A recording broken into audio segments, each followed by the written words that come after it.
첫 제사장 아론이 남긴 리더십의 진짜 의미. 안녕하세요. 성경 속 인물을 쉽고 재밌게 풀어보는 시간입니다. 오늘은 모세의 그림자 같지만 사실은 큰 역할을 했던 사람, 바로 아론의 이야기를 함께 들어볼게요. 아론, 이름만 들으면 모세 형 아닌가 하고 떠오를 수도 있습니다. 마야, 모세의 형이자 이스라엘 백성의 초대 대제사장이었던 사람이 바로 아론입니다. 그런데 단순히 형이거나 뒤에서 도와준 조력자라고 보기엔 너무나 큰 인물이거든. 오늘은 그런 아론의 삶을 조금 더 가까이 들여다보겠습니다.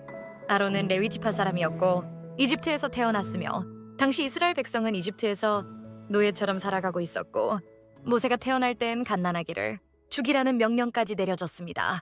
하지만 아론은 모세보다 3살 위였기 때문에 그 전에 태어나서 그런 명령은 피했을 것입니다.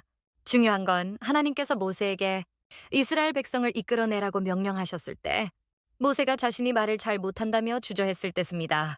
그때 하나님께서 내 형 아론이 말을 잘하니까 아론이 너를 대신해 백성들에게 말하게 하자라고 하셨습니다. 이 장면에서 우리는 아론의 중요한 역할을 알 수 있습니다. 모세가 지도자로 나서긴 했지만 아론은 그 곁에서 통역자이자 대변인, 동반자 역할을 톡톡히 해냈습니다. 바로 왕 앞에서 모세와 함께 기적을 보여주며 이스라엘 백성을 해방시키는데도 큰 기여를 했습니다. 아론의 지팡이가 뱀으로 변했던 그 장면, 혹시 기억나나요? 이집트 마술사들과 맞서 싸우던 바로 그 순간이었습니다. 그건 단순한 마술이 아니라 하나님께서 아론을 통해 역사하신 상징적인 장면이기도 합니다.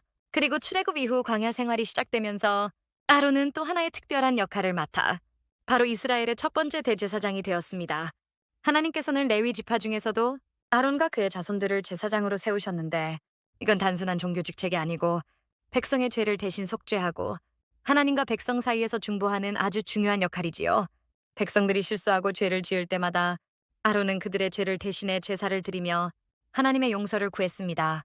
이건 오늘날로 치면 나라의 지도자이면서 동시에 영적 리더인 셈이었습니다.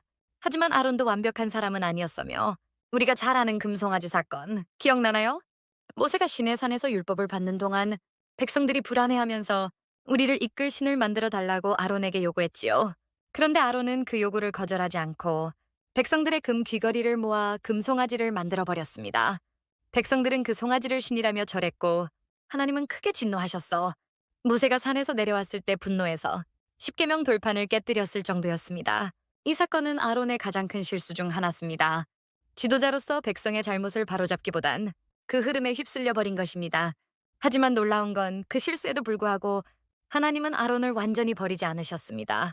다시 대제사장으로서의 사명을 감당하게 하시고 아론은 이후에도 백성을 위해 제사를 드리는 삶을 계속 살아갑니다. 때로는 백성이 하나님께 불평할 때 하나님께서 진노하셔서 재앙을 내리려고 하셨는데 아론이 향로를 들고 달려가 백성과 하나님 사이에 서서 진노를 막은 적도 있었습니다. 그런 모습을 보면 아론은 끝까지 백성을 품으려 한 책임감 있는 지도자였다고 할 수 있습니다. 아론은 결국 가나안 땅에 들어가지 못하고 호르산에서 조용히 세상을 떠나 하나님께서 모세에게 명령하시고 아론의 옷을 그의 아들 엘르아살에게 입히게 하였습니다. 이건 제사장직이 아론에서 엘르아살로 이어졌다는 상징입니다. 아론의 사명은 끝났지만 그의 영향력은 후대로 계속 이어졌습니다. 결국 아론은 인간적인 약점도 있었지만 하나님 앞에서 기름 부음을 받고 백성 앞에서는 기도하며 제사를 드린 지도자였으며 그의 인생을 보면 부족한 사람도 하나님의 뜻 안에서 귀하게 쓰임 받을 수 있다는 걸 느끼게 합니다. 우리도 실수할 수 있지만 중요한 건 그 이후에 어떤 태도로 살아가느냐인 것 같습니다. 아론처럼 말입니다. 오늘 아론의 이야기를 들으면서 나도 하나님 앞에서 어떤 책임을 지고 살아가야 할지 잠깐이라도 생각해 보게 되네요. 모세 뒤에 있었지만 중요한 역할을 했던 사람 아론처럼요. 다음 시간엔 또 다른 성경 인물 이야기로 찾아올게요. 구독과 좋아요 잊지 마세요. 감사합니다.